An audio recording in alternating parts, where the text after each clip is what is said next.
하나님 아버지, 이 시간 새해 첫 달을 보내고 2월 첫 주를 맞이하였습니다.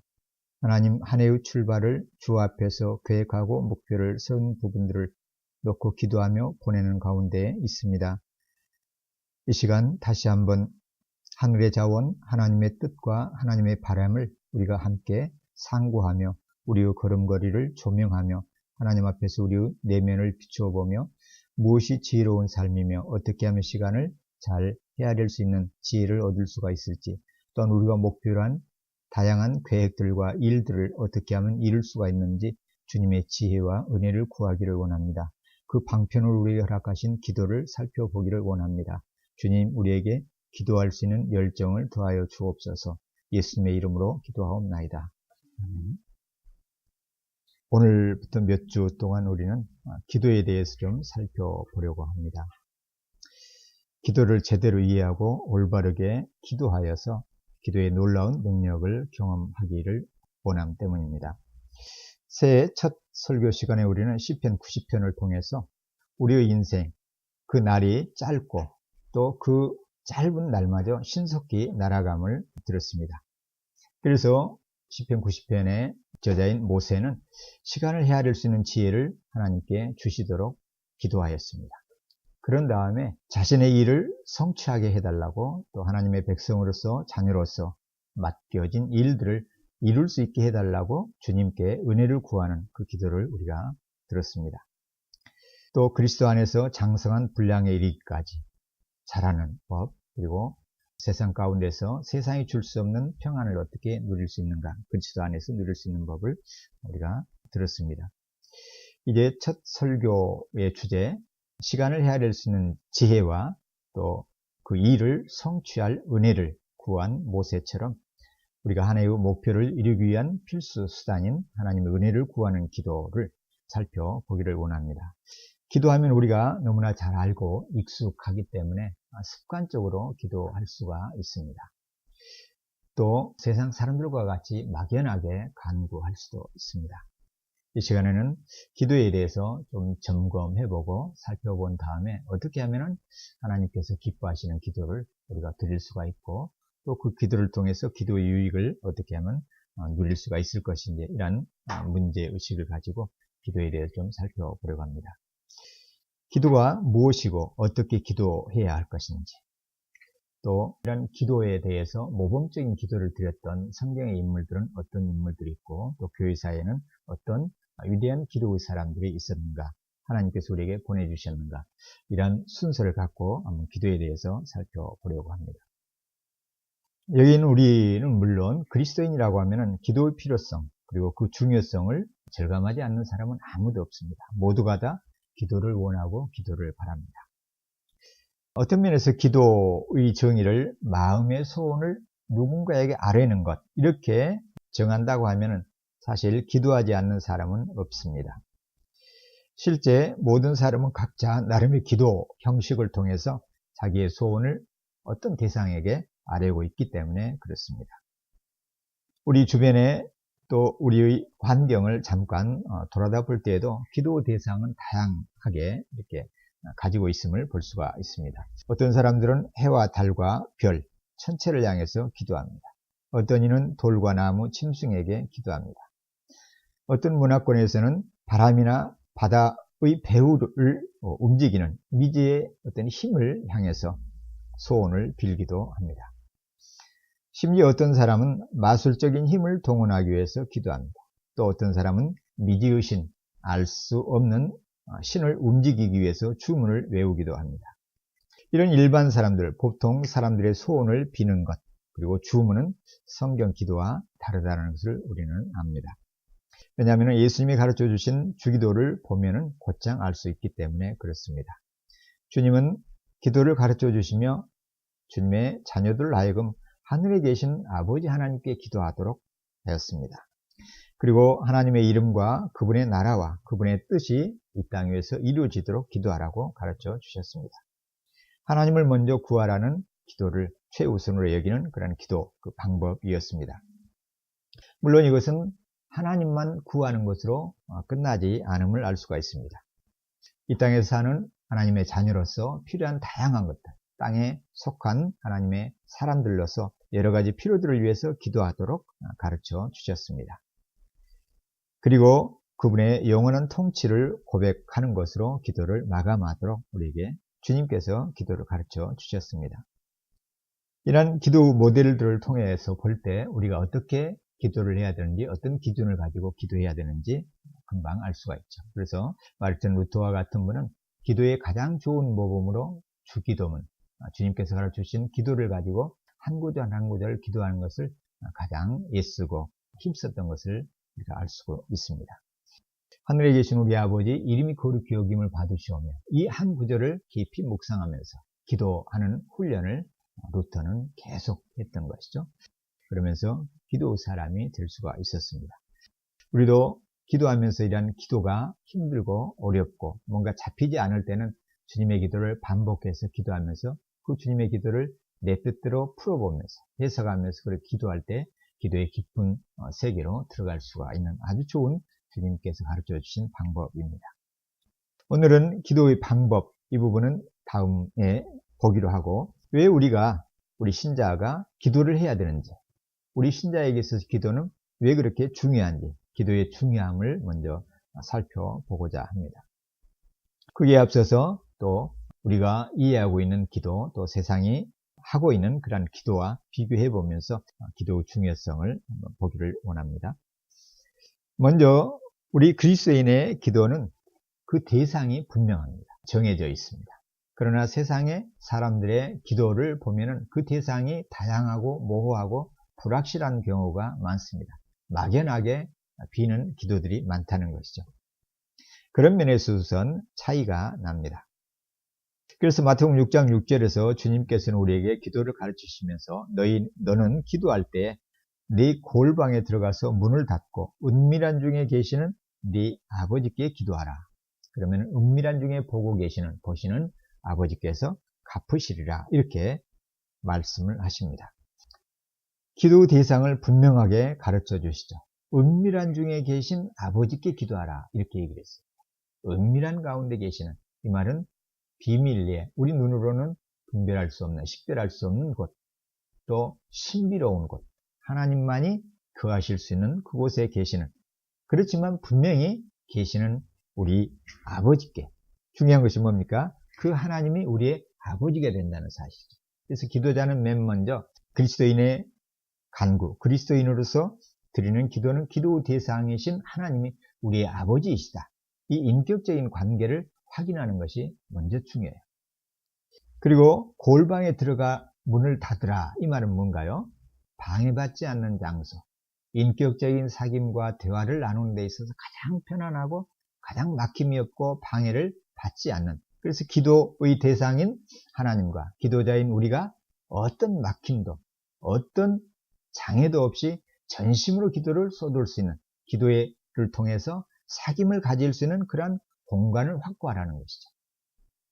공간 자체가 중요한 것이 아니라 그 놀라우신 하나님 앞에서 우리가 함께 대화를 나누고 사귐을 갖는 데 있어서 그 사귐 자체가 너무 중요하고 소중하고 귀하기 때문에 어떤 것으로도 방해를 받지 않도록 하라는 것이죠. 사실 그렇잖아요. 우리가 이성 간의 데이트만 하더라도 뭔가로부터 방해를 받는 것, 그걸 원치 아니하죠. 서로가 서로에게 집중하는 그러한 것을 원합니다. 부부 사이의 관계도 마찬가지로 그러해야 하죠. 어떤 것도 그 사이에 끼어들어서는 안 되죠. 그래서 기도 외에는 분방하지 말도록 하나님께서, 주님께서 우리에게 지혜를 주신 바로 원칙이 있으십니다. 그만큼 사랑하는 대상 사이에서의 인격적인 나눔과 사랑의 교제는 막힘과 장애가 없어야 한다는 것입니다. 이것을 기도와 관련해서 하나님께서 우리에게 가르쳐 주신 것은 그만큼 깊은 의미가 있겠죠. 왜냐하면 우리는 기도하는 가운데서도 방해받기가 쉽고 기도를 방해하는 다양한 물리적인 환경들이 있기 때문에 그러한 것이죠. 또한 기도를 하는 가운데서도 우리의 내면은 하나님을 향해 있기보다는 다양한 사고와 어떤 막연한 이런 동경들로 우리의 생각이 흘러나가기가 쉽습니다. 이러한 때 은밀한 중에서 보고 계시는, 함께 계시는, 그 자리에 와 계시는 하나님께 기도하도록 그렇게 가르쳐주고 있습니다. 동시에 은밀한 중에 보고 계시는 아버지께서 갚으시리라, 응답해 주시리라, 이 말씀을 믿고 간구하도록 주님이 우리에게 가르쳐 주십니다. 이런 면에서 이방인들, 소위 세상 사람들의 기도하고는 다르죠. 세상의 기도는 인격적인 만남을 구하는 것이 아니죠. 기도의 대상과 깊은 사랑을 나누거나 깊은 어떤 교제를 나누는 데 목적이 있지는 않죠. 기도하는 사람의 필요, 요구를 어떻게 하면은 기도 대상에게 관철해서 그 기도 대상이 신일 수도 있고 막연한 어떤 우상적인 존재, 신적인 존재일 수가 있고, 또 하나는 피조물, 돌과 같은 어떤 태양과 같은 이런 자연계에 불과한 그러한 존재들이 많지만, 그럼에도 불구하고 거기에 어떤 신성함을 부여해서 바로 그러한 존재가 내 기도를 들어줄 것이다 이렇게 생각을 하고, 그 신비로운 존재에게 내가 지성을 동원해서 정성을 보임으로 인해서 내 정성 또는 내가 드리는 바치는 물질을 보고 내 뜻을 이루어 주도록 비는 것이죠. 기도의 대상에 있어서 이처럼 확연하게 다릅니다. 또 하나, 그리스도인의 기도는 주문이나 소원을 거듭 되뇌이는 것과는 다르죠. 마술사들은 마술적인 힘을 동원하기 위해서 나름대로 주문을 외웁니다. 그래서 마술적인 힘을 동원해서 사람과 사물을 사로잡아서 큰 영향력을 행사하려고 하죠. 결국은 뭡니까? 기도자가 자신만이 갖고 있는 비법적인 주문을 통해서 힘이 있다고 여겨지는 그 대상으로 하여금 자신을 위해서 대신해서 그 괴력을 발휘하도록 요청하는 것을 간구, 기도 이렇게 이해하고 있습니다. 또 일반 사람들 가운데는 막연히 마음속에 원하는 소원을 계속해서 속으로 되뇌이면은 그 소원이 하늘이나 어떤 신성한 것에 닿게 되어지고, 그러면은 그 신성한 존재가 나의 소원을 위해서 움직여 줄 것이다 이렇게 생각하는 기도도 있습니다. 물론 기도에는 신비의 요소가 있습니다. 기독교의 기도도 마찬가지입니다. 신비로운 면이 있습니다. 사실 성경이 말하는 기도의 사람들이 보여준 그 기도의 장면에는 신비로운 요소들이 사실 아주 많이 있습니다. 기독교 기도야말로 가장 심오합니다. 기도 자체가 신비로운 면이 있습니다. 그렇지만 이 신비로운 면이 있다고 해서 계속해서 신비성을 추구해 나가다가 신비주의에 빠지는 것은 기도자의 자세가 아니죠. 그래서 성경은 기도하는 그 사람이 생각을 갖고 기도하도록 요구하십니다. 신비성을 배제하지는 않지만 그렇다고 해서 이성 자체를 무시하지 않습니다. 고린도서 14장 15절에도 보면은 내가 영으로 기도하고 또 마음으로 기도하며 내가 영으로 찬송하고 또 마음으로 찬송하리라, 이렇게 사도 바울은 기도에 대해서 얘기하고 있습니다. 신령한 영과 함께 또렷한 마음, 정신을 가지고 이성을 가지고 찬송하고 기도한다 이렇게 말하고 있음을 볼 때, 그리스도의 기도는 어떤 신비주의에 푹 빠져서 내 생각이 멈춰버리는 상태 속에서 구하는 그러한 기도가 아니라 생각을 동원해서 하나님께 드리는 기도라는 것을 알 수가 있습니다. 이런 면에서 또한 그리스도인은 말씀이 육체가 되셔서 이 땅에 오신 하나님의 아들을 통해서 바로 아버지 하나님께 우리가 사용하는 말로 하는 것이 기도입니다. 말씀이신 그분이 육체가 되셔서 이 땅에 오신 그 예수 그리스도께서 이루신 모든 구속 사역을 바탕으로 해서 하나님의 자녀가 된 우리가 그분의 이름으로 하나님께서 우리에게 주신 말을 가지고 말씀이신 그분의 이름으로 아버지 하나님께 드리는 것, 그게 기도임을 알 수가 있습니다. 요한복음 1장 1절의 내용이죠. 그래서 루터는 기도하는 우리에게 경각심을 주면서 이렇게 말합니다. 누구도 성경, 하나님의 말씀을 넘어가는 그런 기도를 해서는 안 된다. 기도하면서 하나님의 말씀을 넘어간다고 하면은 우리는 기도하면서도 누구와 대화를 나누는지 모를 수가 있다는 거죠. 길을 잃어버리는 그러한 기도를 드릴 수가 있다는 점입니다. 이것이 바로 이방인의 기도죠. 기도하면서 중언부언하게 되고 기도하는 의미조차도 모르고 기도를 듣는 사람이, 듣는 대상이 누구인지도 모르고 막연하게 기도하는 그 기도로 나아가게 될 수가 있다는 것이죠. 그래서 루터는 먼저 말씀을 들어야 한다. 그리고 나면 성령님이 마음에 역사하신다. 미리 뜻하신 사람들의 마음에 계획하신 대로 역사하시지만 말씀 없이는 결코 일하지 않으신다. 그래서 가장 좋은 기도는 이구동성으로, 성경에서도 그렇고 믿음의 위인들도 이구동성으로 하는 것이 뭡니까? 말씀을 바탕으로, 말씀을 깊이 묵상하면서 그 말씀을 붙들고 기도하는 것을 이상적인 기도라고 다 인정을 합니다. 우리의 기도는 어떤지 이런 면에서 한번 살펴볼 필요가 있습니다. 기도를 할 때 바쁜 나머지 또 우리가 기도해야 될 내용들이 너무 급하고 중대해서 그냥 말씀을 열지 않고 성경을 읽지 않고 성경을 묵상하지 않고 바로 기도로 뛰어드는 경우가 허다함을 알 수가 있습니다. 학생은 시험지를 앞에 보일 때 급하게 기도를 하고 숙제가 잘 안 풀릴 때 그때라야 기도를 하거나 또 부모들은 자녀들에게 큰 뭔가 일이 있을 때 그때 비로소 무릎을 꿇거나 이렇게 되는 기도들은 위험하기가 사실 많다는 것이죠. 이런 기도보다는 먼저 말씀을 기도하기 전에 말씀을 열고 말씀을 듣고 말씀을 깊이 이해하면서 그 말씀을 통해서 하나님께서 그 순간에 나에게 말씀하시는 그 말씀을 바탕으로 해서 하나님께 기도할 때 말씀을 벗어나지 않는 기도를 우리가 하나님께 드릴 수가 있는 것이죠. 그 기도를 들으시는 것과 우리가 의미 없이 막연하게 어떤 분명한 목표도 없이 드리는 기도하고는 너무 차이가 나겠죠. 그래서 또 J.I. 패커라는 분은 기도를 말하면서 이런 부분을 우리에게 지적을 합니다.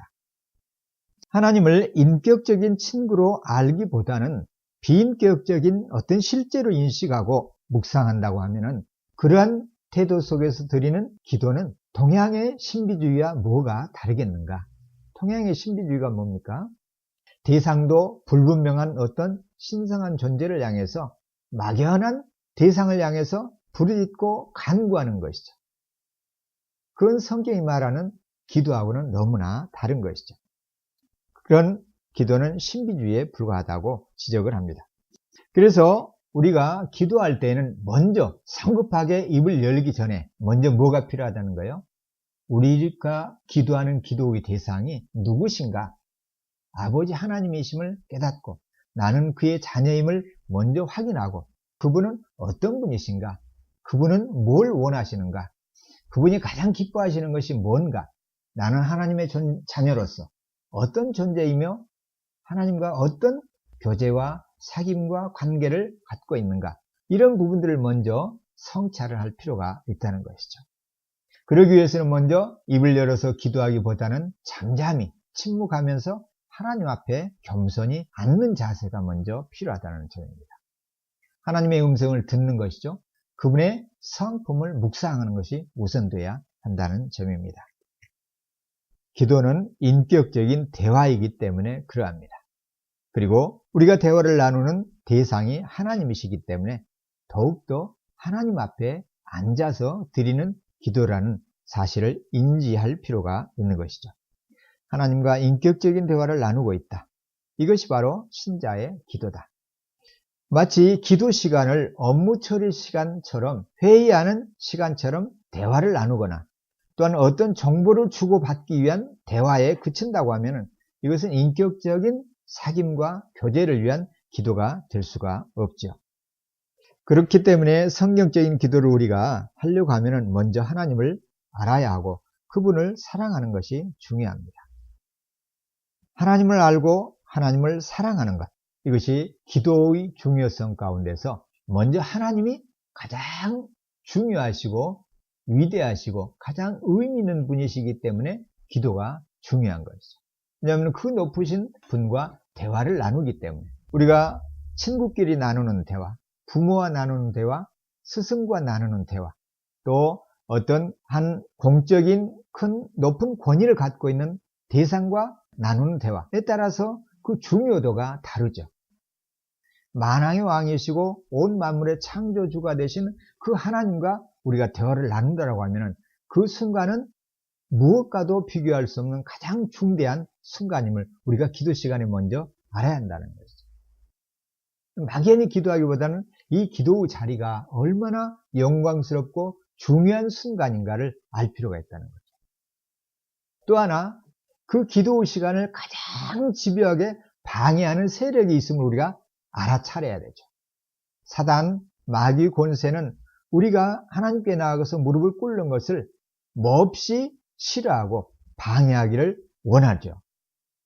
그렇기 때문에 하나님 앞에 나아가는 우리가 기도의 대상이신 하나님을 잘 알고 그분의 뜻에 합당하게 기도하기 위해서 정신을 가다듬을 필요가 있습니다. 또한 하나님을 암과 동시에 하나님을 사랑하는 것이 중요하다. 인격적인 교제를 갖는데 사랑이 없다고 하면 내 말은 사막과 같죠. 의무적인 일을 치르는 것에 불과하죠. 그런 사귐이라고 하면 매우 삭막하고 사실 맛도 없고 멋도 없는 그런 교제일 것입니다. 하나님은 사랑이시다. 왜 그렇습니까? 이 말은 참 중요합니다. 그런데 왜 사랑이신가에 대한 이해가 우리가 부족할 수가 있어요. 하나님이 왜 사랑이실까요? 그러려면 하나님이 사랑이시라는 사실을 알려면 하나님의 존재가 어떠한지를 알아야 됩니다. 삼위로 계시는 하나님이 한 분 하나님이심을 먼저 우리가 깊이 숙고해야 한다는 점이죠. 성부 하나님, 성자 하나님, 성령 하나님, 이 삼위로 계시는 하나님이 한 분 하나님이시지만 삼위로 계시는 이 하나님은 어떤 교제를 나누고 계셔요? 서로 지극한 사랑으로 서로를 사랑하는 그런 관계를 갖고 계십니다. 삼위 하나님 사이에는 서로를 온전히 100% 신뢰하는 신뢰의 대상이면서 동시에 서로를 뜨겁게 사랑하며 서로를 기뻐하는 그런 사랑의 관계를 가지시는 분입니다. 그래서 주님은 우리에게 모든 계명의 기초가 터가 뭐라고 그랬습니까? 모든 계명이 이것 위에 걸려 있다. 바로 하나님을 사랑하고 내 이웃을 내 몸과 같이 사랑하는 것. 이 둘의 모든 계명이 신구약 성경의 모든 계명이 다 걸려 있다. 이 사랑을 빼버리면 모든 하나님의 계명이 다 흩어져 버린다는 거죠. 하나님의 사랑, 사랑의 하나님, 이 사랑의 관계를 먼저 삼위 하나님 사이에 갖고 계신다는 점을 우리가 이해할 필요가 있어요. 무슨 말이냐면은 하나님은 서로 사랑을 늘 하고 계신다는 거예요. 완벽한 사랑을 서로 지금도 나누고 계셔요. 여기에서 우리는 중요한 통찰력을 얻을 수가 있어요. 이 완벽한 사랑을 서로 갖고 계시고 부족함이 없는 사랑을 나누는 그분들이 하나님께서 왜 우주를 창조하셨는가? 이 점이죠. 왜 우리를 창조하셨을까? 왜 그러셨을까요? 그것은 한마디로 말하면 사랑을 그 삼위 사이에서 나누시는 그 뜨거운 사랑을 더 분출하고 더 누군가와 어떤 대상과 나누기 위한 사랑의 대상으로 사랑을 나누기 위해서 우주와 우리를 창조하셨다는 점입니다. 의미 없이 그냥 심심해서 우리 인간을 만드신 것이 아니라 삼위 사이에서 그 견딜 수 없는 그 뜨거운 사랑을 더 나누기 위해서 사람을 만드셨다는 점. 그래서 하나님은 사랑이십니다. 바로 이 점을 요나단 에드워즈는 이렇게 말합니다. 창조자 하나님이 인간을 창조하신 이유가 하나 있다고 하면은 우리 인간을 포함한 피조물을 통해서 사랑과 기쁨을 얻는 것이 아니고 사랑과 기쁨을 나누시기 위함이다. 우리는 그런데 자꾸 그렇게 생각하려고요. 우리가 하나님께 뭔가 기쁨을 드려야지. 하나님께 뭔가 내가 잘한 면을 보여드려야지. 그러면 하나님께서 감동하시고 나를 더 사랑하시고 나에게 더 소중한 것들을 주시겠지. 이런 생각을 하기가 쉬운데 이것은 사실 그 밑바탕에 뿌리는 인정욕구일 수가 있어요. 이것은 이방인들이 드리는 기도의 근간이 바로 이거예요. 신으로부터 내가 원하는 것을 인정을 받아서 결국 그의 호감을 사서 내 욕구를 달성해야 되겠다. 이것은 성경이 말하는 기도하고는 너무 다른 것이죠. 하나님은 결코 우리에게 뭔가 요구하시거나 뭔가 필요해서 우리에게 뭔가를 받기를 원하시는 분이 아니시죠. 왜 그렇습니까? 하나님은 부족함이 없으신 분이기 때문에, 이미 모든 것을 갖고 계신 분이기 때문에, 사랑조차도 넘치도록 사랑이 많으신 분이시기 때문에, 삼위 하나님 사이에서의 교제를 통해서만도 무한한 기쁨을 항상 영원히 누리고 계시는 분이시기 때문에, 하찮은 연약한 우리를 통해서 하나님께서 뭘 필요하시겠어요? 하나님께서 원하시는 것은 우리에게 그 큰 사랑을 부어주시기를 원하시는 거예요. 에베소 1장 3절 이하에서. 그 큰 사랑 때문에 우리를 지으시고 선택하시고 부르셔서 구속하시고 하나님의 자녀로서 특권을 주셔서 하늘에 속한 모든 기업을 우리 소유로 주시기까지 하면서 우리에게 사랑을 나누기를 원하시는 분이랍니다. 먼저 기도하는 사람으로서 우리가 하나님 앞에 나아갈 때는 이 점을 먼저 확인을 해야 된다. 내가 누구인가? 이전에 하나님이 누구신가? 그리고 그 하나님 앞에서 앉아있는 기도하는 나는 누구인가? 삼위 하나님 사이의 그 뜨거운 사랑을 이기지 못해서 우리를 만드시고 우리와 그 사랑을 나누시기를 원하시는 그 하나님의 뜨거운 사랑을 먼저 알고 그 사랑을 맛보고 경험을 해야 됩니다. 주님이 우리에게 기도를 명령을 하시잖아요. 기도하라고. 그 이유가 뭐겠어요? 사랑이신 하나님의 성품을 통해서 알 수가 있죠. 기도를 하라는 것, 기도를 갖고 세상을 다스려라, 하나님의 뜻을 이루라, 그것은 그 다음의 문제예요. 하나님의 사랑을 좀 맛보라는 것이죠. 하나님을 좀 경험하라는 것이죠. 하늘의 그 놀라운 은혜를 기도를 통해서 누려보라는 것이죠. 이방인의 기도와 우리 신자의 기도가 여기에서 땅과 하늘처럼 차이가 납니다. 그래서 주보에 종종 제가 싫지만은 하나님을 사랑하도록 겸비하여서 하나님을 전심으로 사랑하는 우리가 되게 해달라고 우리가 기도 제목으로 늘 이렇게 기도하고 있습니다. 기도 이전에 하나님을 사랑하는 신자가 되어야 돼요. 하나님의 사랑을 경험하는 사람이 되어야 돼요. 하나님을 알고 하나님을 늘 사랑하고 싶은 그 마음이 먼저 있어야 된다. 하나님 우리에게 이미 모든 것을 주셨어요. 뭐가 증명해요? 하나님의 영이신 성령님을 우리 안에 부어주심으로 성령님이 이제는 우리 안에 계시잖아요. 우리 안에. 하나님 우리 안에 계신다는 것은 하나님의 모든 것이 우리 안에 이미 있다는 거예요. 우리는 믿음으로 이것을 활용하기만 하면 되는 거죠. 말씀으로 순종할 때 하나님 되신 우리의 삶을 통해서 우리의 성품을 통해서 나타나게 돼 있도록 우리를 부르시고 새롭게 만드신 피조물 우리를 삼으신 거예요. 이 안과 신뢰가 부족해서 우리가 하나님을 누리지 못하는 것이죠. 기도를 통해서 바로 우리가 이 하나님을 알고 하나님의 사랑을 경험하도록 하나님께서 우리에게 기도하도록 한 것이죠. 그래서 로마서 8장 14절에서 16절에 우리가 누구인가를 이렇게 가르쳐 주셔요. 무릇 하나님의 영으로 인도함을 받는 사람은 곧 하나님의 아들이다. 너희는 다시 무수하는 종의 영을 받지 아니하고 양자의 영을 받았으므로 우리가 아빠 아버지라고 부르짖느니라. 성령이 친히 우리 영과 더불어 우리가 하나님의 자녀인 것을 증언하신다. 우리 안에 성령님이 계시는 사람이라고 하면 모두가 다 나는 하나님을 아빠라고 부르짖을 수가 있다는 거죠. 그 자녀로서 하나님께 나아가 입을 여는 것이 기도예요. 이 큰 사랑을 내가 받았구나. 십자가를 통해서 이 놀라운 사랑을 이미 누리고 있구나, 받았구나. 이 간격에서 하나님을 높이고 찬양하고 그분의 이름을 거룩하게 하도록 하기 위한 삶을 살려고 하는 것, 사는 것. 이 일련의 모든 과정이 기도의 연속입니다. 그래서 주님은 우리에게 마지막 간구를 성부 하나님께 드리시면서 아버지께서 나를 보내신 것과 또 나를 사랑하신 것 같이 그들도 사랑하신 것을 세상으로 알게 하려 함이로소이다. 순서를 잘 보세요. 아버지께서 예수님을 이 땅에 보내신 것과 또 아버지께서 예수님, 나를 사랑하심과 같이 교회, 성도, 신자들, 그들도 사랑하신 것을 누가? 성부와 성자와 성령 하나님이 사랑하시는 것을 세상으로 알게 하려 함이로소이다.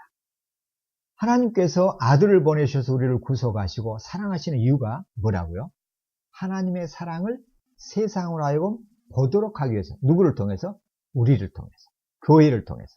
교회의 목적이 존재하는 이유가 이거예요. 하나님께서 부어주시고 나누어주신 그 사랑을 보도록 하기 위한 것이죠. 기도의 제목 가운데 하나는 그러니까 이것이 돼야 돼요. 하나님의 사랑이 제 안에 머물고 있음을, 역사함을 제가 경험하고 보이도록 하게 해 주옵소서. 그래서 세상으로 하여금 하나님의 사람임을 깨닫도록, 하나님이 살아계심을 알도록 해 주옵소서. 이것이 바로 우리가 드리는 기도의 제목이고 기도의 대상이신 하나님께 마땅히 드려야 될 기도의 내용입니다. 기도에 대해서 주님은 다양한 약속을 우리에게 주셨습니다. 그래서 기도의 집이라고 했죠. 교회, 성전을 기도하는 집이다. 유대인들이 이 기도하는 처소, 성전을 매매하는 것으로 바꾸었을 때 주님은 몹시 분을 내시면서 너희가 강도소굴을 만들었다. 이렇게 얘기를 하십니다. 오늘날 교회가 오직 세상의 것을 채우고 추구하는 어떤 목적과 성공을 이루기 위한 방편으로 기도를 사용하는데 멈춘다고 하면은 예루살렘의 성전 앞에서 매매하던 제사장들이나 다를 바가 없는 것이죠. 창사하는 도구에 불과하죠, 교회가. 그렇다면 그런 교회는 편말을 내려야 될 것입니다. 바꾸든지 내려야든지 그렇게 해야 되겠죠. 무당집이나 똑같죠.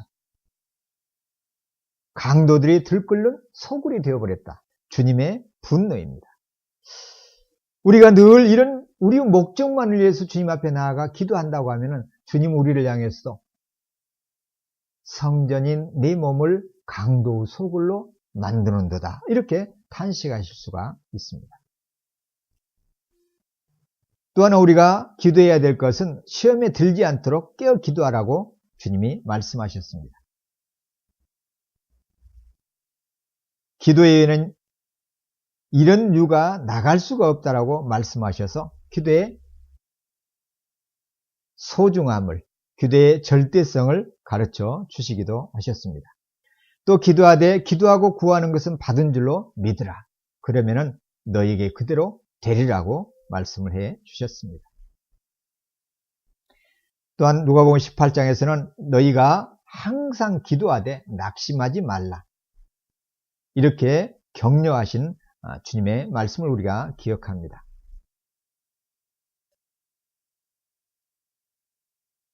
예수님의 교훈을 그대로 받은 사도들도 그래서 늘 기도하기를 힘썼어요. 오늘 본문인 로마서 12장 12절에서 사도 바울이 그래서 기도에 항상 힘쓰라 이렇게 권면을 하고 있죠. 15장 30절에서도 내가 우리 주 예수 그리스도와 성령의 사랑으로 말미암아 너희를 권하노니 너희 기도에 나와 힘을 같이하여 나를 위하여 하나님께 빌어. 말씀을 맡은 사역자들을 위해서, 바울을 위해서 기도하도록 요구를 하고 있습니다.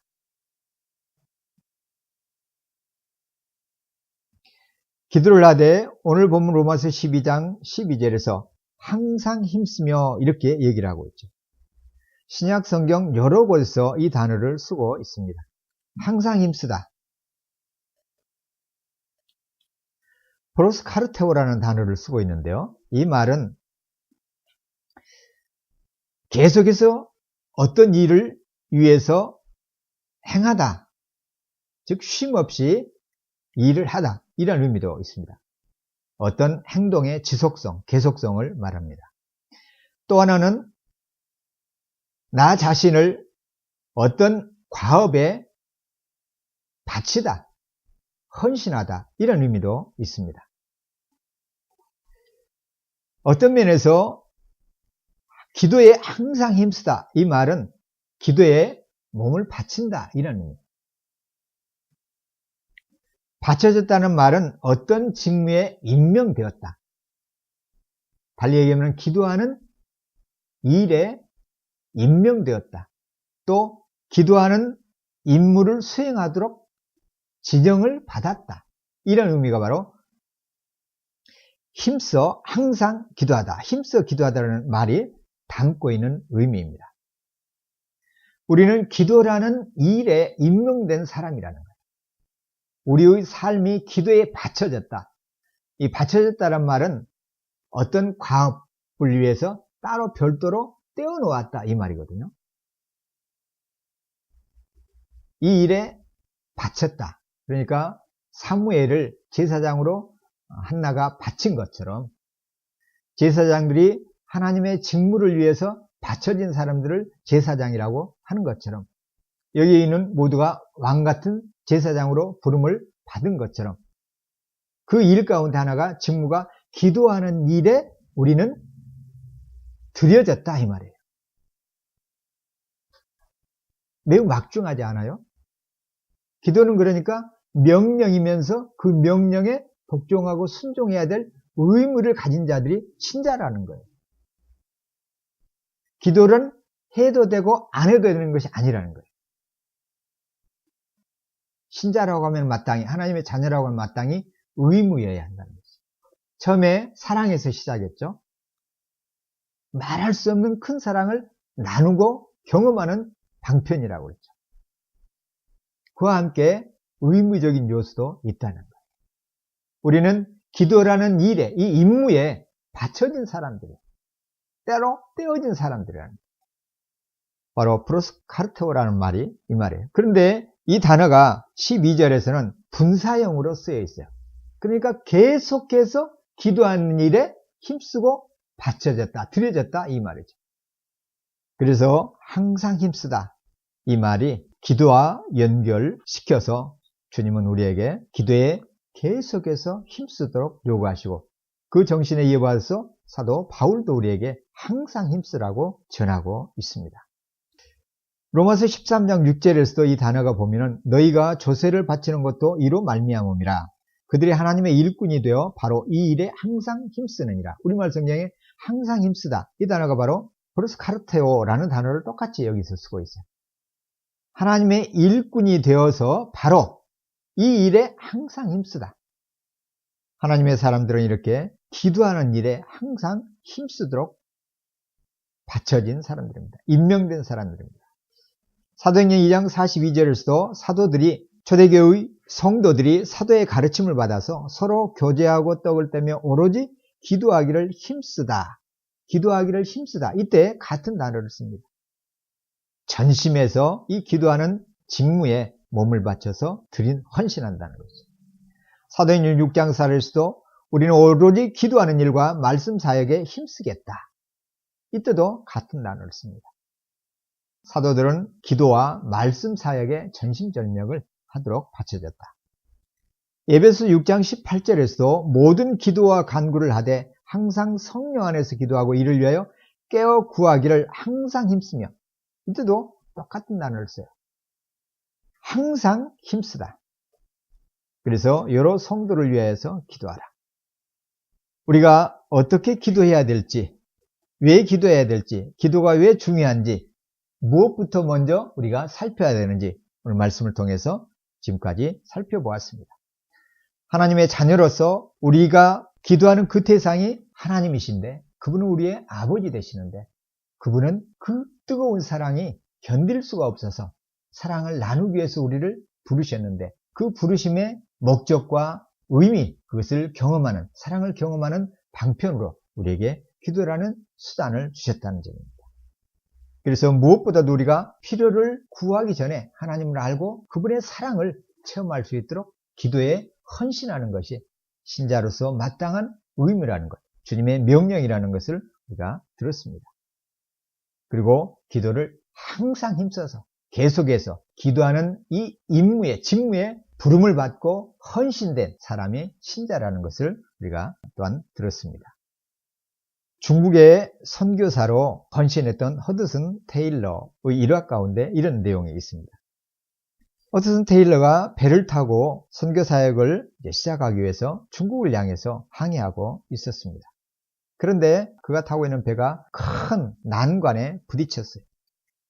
배가 움직여야 되는데 그때 바람이 멈춰 버렸습니다. 바람이 없어져 버렸어요. 해류는 그 배를 바로 모래톱을 향해서 몰고 가고 있었습니다. 점점 가라앉고 있었어요.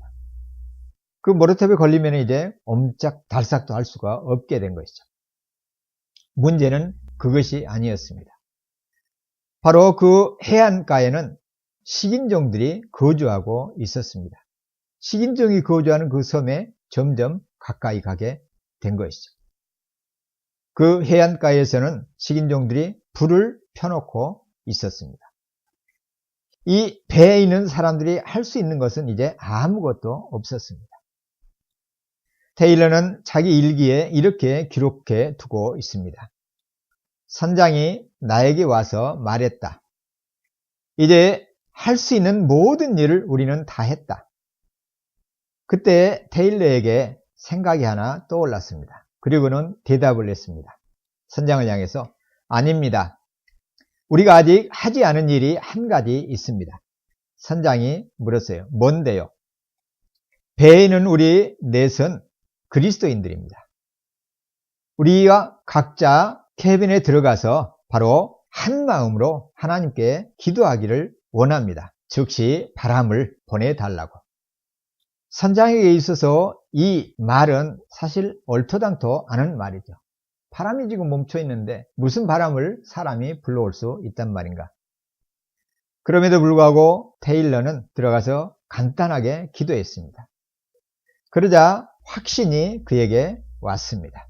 그리고 갑판으로 올라가서 그 선원에게 돛을 내리라고 말했습니다. 요구했습니다. 그러자 선원은 도대체 돛을 내린들 무슨 유익이 있겠는가 투명하게 이렇게 말했습니다. 그때 테일러는 이렇게 말했다고 기록하고 있습니다. 우리가 하나님께 바람을 보내달라고 요청했습니다. 그리고 바람은 즉 곧 올 것입니다. 그리고 이 말이 한 다음에 수분이 지나서 정말로 바람이 불기 시작했습니다. 그 배는 무사히 그 모래톱을 지나서 안전하게 갈 수가 있었습니다. 테일러는 또 이 기록을 남겨두었습니다. 그렇기 때문에 하나님은 나에게 중국의 해안가에 도착하기 전에 먼저 격려해 주셨습니다. 온갖 필요를 만날 때 기도하라고. 그렇게 할 때 하나님께서 우리 주님의 이름을 영화롭게 하시기를 기대하신다고. 그래서 모든 비상한 상황 속에서 도움을 구하도록 먼저 가르쳐 주시고 격려했다고 기록을 하고 있음을 봅니다. 어린아이와 같은 마음을 갖지 않으면 이러한 때 기도하기란 참 어렵겠죠. 그러나 우리는 어떤 상황에서 아버지 되신 그분께 나아가서 기도할 수가 있습니다. 또 한 분의 선교사 부부 이야기가 있습니다. 딕과 마가렛 힐리스라는 선교사님인데요. 이분들도 중국 선교사이셨습니다.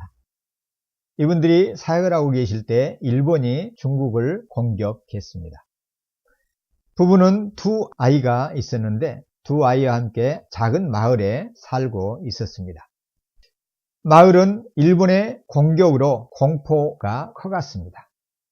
매일 좋지 않은 소식, 일본이 승리하고 있다는 소식이 들려져 왔습니다. 선교사 딕은 그때 맹장을 앓고 있었습니다. 생명을 구하려면 멀리 떨어져 있는 병원에 가야 한다는 사실을 알고 있었어요. 그런데 상황이 좋지가 않습니다. 1941년 1월 15일에 어떤 깊은 전조를 가지고 마가렛은 이제 남편이 떠나는 것을 보았습니다. 그런데 곧 중국의 한 장교가 소식을 전해왔습니다. 적이 가까이 왔다는 겁니다. 그래서 마을 사람들은 모두가 다 이제는 대피해야 한다고 전달해 왔습니다. 마가렛 선교사는 몸이 떨렸습니다. 왜냐하면 1살 된 저니와 2개월 된 마가렛 앤이라는 이 아이들 때문에 그렇습니다. 피난을 하게 되면 이 1살짜리와 2살 된 아기가 살아남기가 어려울 것이라는 것을 생각을 한 것이죠. 그래서 마가렛 힐리스는 마을에 그냥 머물기로 했습니다. 적이 들어오는, 너무나 분명하게 적이 마을에 들어올 수밖에 없는 그런 상황 속에서 나가도 아이들을 지키기가 힘들기 때문에 그럴 바에는 머물러 있기로 한 것이죠. 다음 날 그녀는 달력에서 한 장을 찢어내고 거기에 성경 말씀 한 구절을 읽었습니다. 거기 있는 시편 56편 3절인데요. 내가 두려워하는 날에는 내가 주를 의지하리이다. 시편 56편 3절의 말씀이었습니다. 바로 그날 낮에 마을은 비워졌습니다. 다음날 아침 마가렛은 일어났습니다. 이제는 버림받았다라는 느낌이 들었습니다. 그리고는 달력에 새로운 구절을 묵상을 했습니다. 시편 9편 10절입니다. 여호와여 주의 이름을 아는 자는 주를 의지하오리니 이는 주를 찾는 자들을 버리지 아니하심이니이다. 버림받았다고 느껴질 때 마을 사람들은 다 떠나버리고 혼자 남겨서 이제는 버림을 받았구나. 이때 말씀 주를 찾는 자들을 버리지 아니하심이니이다. 또 하루가 지났습니다. 이제는 총성 소리가 들리는 것을 알아차릴 수가 있었습니다. 그래서 일어나서 걱정이 되었습니다. 이제는 먹을 것을 구하는 것도 이제는 걱정이 되었어요. 아이들에게 뭔가를 먹여야 하는데 총성 소리가 나는데 움직인다는 것은 목숨이 담보되지 않는 상황이죠. 그날 달력 성구에는 창세기 50장 21절 말씀이 기록되어 있는데요. 요셉이 형제들에게 위로해준 말입니다. 두려워하지 마소서 내가 당신들과 당신들의 자녀를 기르리이다. 이것은 하나님의 음성으로 들렸을 것입니다. 그런데 그 말씀을 묵상하곤 하자 한 할머니가 갑자기 마가렛 집에 찾아왔습니다. 그녀의 손에는 김이 모락모락 나는 염소 젖이 한 통 들려 있었고 또 다른 한 남겨진 사람이 달걀 바구니 하나를 가지고 선교사님에게 찾아왔습니다. 아마 어린 아이들의 생명, 선교사님의 목숨이 위태롭다는 것을 생각을 했던 것이죠. 하나님께서 그 마음을 불어 넣어 주셨다고 생각을 합니다. 그리고는 하루 종일 내내 이 전쟁의 소리가 점점 커갔습니다. 밤이 되었습니다. 마가렛은 또 이제는 구원해 달라고 기도했습니다. 다음날 아침 한 페이지를 달력에서 또 뜯어냈습니다. 시편 56편 9절입니다. 내가 아뢰는 날에 내 원수들이 물러가리니 이것으로 하나님이 내 편이심을 내가 아나이다. 원수 날에 기도할 때 원수들이 물러가리니 하나님은 내 편이심을 내가 압니다. 이 말씀으로 기도한 것이죠. 그런데 전쟁은 점점 끝나가고 있어 보였습니다. 마가렛은 그렇지만 밤에 잠을 잘 수가 없었습니다. 적의 공격이 이제는 가까이 있다는 것을 느껴졌기 때문에 그렇습니다. 중국의 패배로 전쟁이 끝나지만 그 자리에는 이제 적군이 들어오기 때문에 위험은 더 고조되는 것이죠. 그렇지만 다음날 아침 모든 것이 평온했습니다. 갑자기 마을 사람들이 집으로 돌아오기 시작했습니다. 그리고는 장교가 선교사님의 문을 두드렸습니다. 어떤 이유로였는지 그 장교가 선교사님에게 얘기했습니다. 일본군이 물러갔다고. 이것은 누구도 상상할 수가 없었던 일이고 왜 그런 일이 일어났는지 아무도 이해할 수 없는 일이었습니다. 그러나 분명한 것은 위험이 사라졌다는 것이죠. 마을 사람들은 선교사님과 함께 안전을 찾게 되었습니다. 뭘 볼 수가 있습니까? 하나님의 말씀을 붙들고 목숨이 위태로운 상황 속에서 앞으로 나갈 수도 없고 뒤로 물러설 수도 없는 그 상황 속에서는 죽으면 죽으리다. 아이들과 함께 마지막을 보내고 있으면서 하나님의 말씀을 한 장 한 장 붙들고 기도하는 이 선교사님의 기도를 주님이 들으셨음을 우리가 알 수가 있습니다. 오늘 우리에게도 2018년 한 해를 살아가면서 다양한 위험과 다양한 유혹과 시련들이 우리 앞을 기다리고 있습니다. 고난은 신자에게 있어서 선택 과목이 아니라 필수 과목입니다. 고난을 통해서 하나님을 찾으라는 확성기이기 때문에 그러하죠. 이러한 상황에서 우리는 어떻게 보내야 하겠습니까? 하나님의 자녀로서 사랑의 교제의 수단, 가장 훌륭한 사랑의 비기, 기도를 통해서 주님의 살아계심과 그분의 사랑을 경험하면서 어떠한 위험과 어려움 속에서도 주님과 동행하도록 주님께서 우리에게 기도하라고 명령을 주셨습니다. 기도하되 힘써 기도하라고 우리에게 말씀하십니다. 한 해 동안 기도를 통해서 하나님을 무한히 경험하고 그분의 무한한 사랑을 체험하는 저와 여러분이 되기를 바랍니다.